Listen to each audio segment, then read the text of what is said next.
પ્રક્રિયાને આગળ વધારવા માટે અને આપણે આ લક્ષ્ય તરફ પહોંચી જઈએ જેના માટે ભારતીય જનતા પાર્ટી રચાઈ છે એવા જે ભાવ સાથે કામ કરવાનું છે એવા ભાવ સાથેની આજની આ બેઠકમાં ઉપસ્થિત આપણને સૌને એમનું કચ્છમાં માર્ગદર્શન મળી રહ્યું છે. સક્રિય સભ્યના ઇન્ચાર્જ આપણા દિલીપભાઈ, કાદરભાઈ, તાલુકા સંગઠનના પ્રમુખ સભુભાઈ, શહેરના મહામંત્રી લક્ષ્મીદાદા, ગોલાભાઈ, ભીલાભાઈ, પ્રાથમિક સદસ્ય, પછી સક્રિય સભ્ય અને હવે બુથ સમિતિ આ બધું જ કરતા લગભગ આખી પ્રક્રિયાના લગભગ અંત તરફ આગળ વધી રહ્યા છે.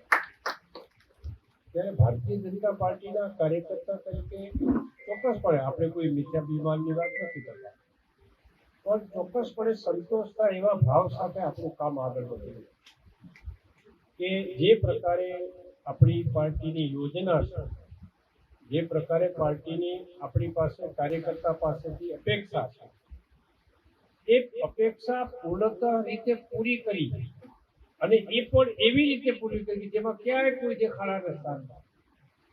બિલકુલ સરળ રીતે તમને પણ ક્યારેક આપણે કહીએ કે આપણામાં 1,40,000 સભ્ય બન્યા, તમને અચરજ થાય, 1,40,000 આપણે બની ગયા, મને તો ખબર નથી.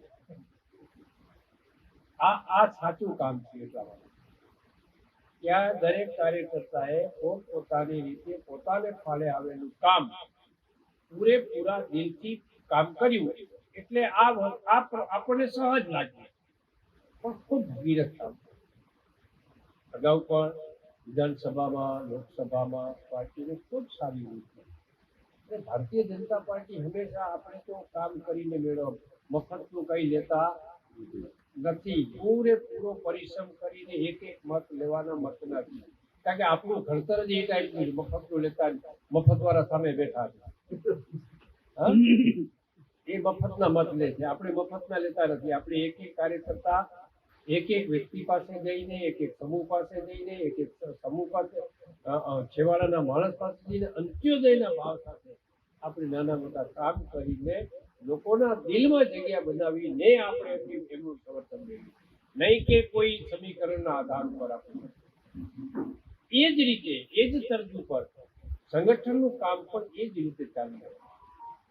ભારતીય જનતા પાર્ટીના કાર્યકર્તા તરીકે આપણને ગૌરવ થાય કે આમ તો આ આખી યોજના 10 વર્ષ પછી આવી, આપણને આ તક મળી અને એ તકનો ભારતીય જનતા પાર્ટીના બંને મંડળના કાર્યકર્તાઓએ ખૂબ સરસ રીતે ઉપયોગ કર્યો તકનો, અને ઉપયોગ કર્યો એટલા માટે આપણું કામ એકદમ સરળ થયું. ક્યાંક અંશે થોડુંક એવું હવે મારા ખ્યાલથી 4-5% જેવું જ બાકી હશે, તો એ આપણે બધા જ સક્રિય થઈ અને સારી રીતે હંમેશા અંજાર મતદાનમાં પણ આગળ રહ્યો છે. સંગઠનના હરેક કાર્યક્રમોમાં અંજાર શહેર અને તાલુકો આગળ રહ્યા છે અને અંજાર અને શહેર તાલુકો સક્રિય સભ્યમાં અને બુથ સમિતિમાં પણ સૌથી વહેલાસર આપણે કાર્ય પૂરું કરીએ અને આપ સૌ પધાર્યા અને હંમેશા ગમે તે બેઠક હોય એમાં સદસ્યતા અભિયાન પછી સક્રિય સદસ્યતા અભિયાન અને પછી સંગઠન પર્વ પછી આપણે બુથ 2024માં બુથ સમિતિની રચના, સંસ્થા અધિકારી આપણે બુથ સમિતિ પણ અંજાર શહેરની તો બધી 59 બુથ છે, 59 પૂરી થઈ ગઈ કાલે. એમ ઘણા બધા શહેરોની થઈ ગઈ છે. તાલુકામાં પણ 140માંથી 120, 128 થઈ ગયા છે. એટલે એ કામ ચાલુ છે. આપણે સાથે સાથે આ કામ ચાલુ છે. ભારતીય જનતા પાર્ટી કાર્યકર્તા આધારિત પાર્ટી છે, આપણે બધા જાણીએ છીએ. આ બધું આખું કામ 1,40,000 સભ્ય ત્રિકમભાઈ એમાં અમે બેઠા હતા કહેતા હતા, બધા કાર્યકર્તાની મહેનતના કારણે શક્ય બન્યું છે. આપણે 1 લાખને મત ત્રિકમભાઈને મળ્યા હતા અને 1,07,000 મત વિનોદભાઈને વિધાનસભામાં મળ્યા હતા, પણ સભ્ય આપણે 140 બનાવ્યા. એ આપણા માટે શ્રેષ્ઠ વાત છે. અંજાર નગર ઐતિહાસિક નગર છે, આપણે જાણીએ છીએ. હંમેશા છેલ્લા 25 વર્ષથી નગરપાલિકા ભારતીય જનતા પાર્ટીની છે. 36માંથી 35 સીટ ભાજપની છે અને તાલુકો પણ આપણો એ રીતનો છે. ત્યારે આપણને જે અહીંથી માર્ગદર્શન મળે એ આપણે અને આવનારા જે કાર્યક્રમો છે પ્રદેશ ભારતીય જનતા પાર્ટી જે કહેશે એ રીતે જિલ્લાના આપણા માનનીય પ્રમુખ અને આપણા ચૂંટણી અધિકારી કમાભાઈ રાઠોડ છે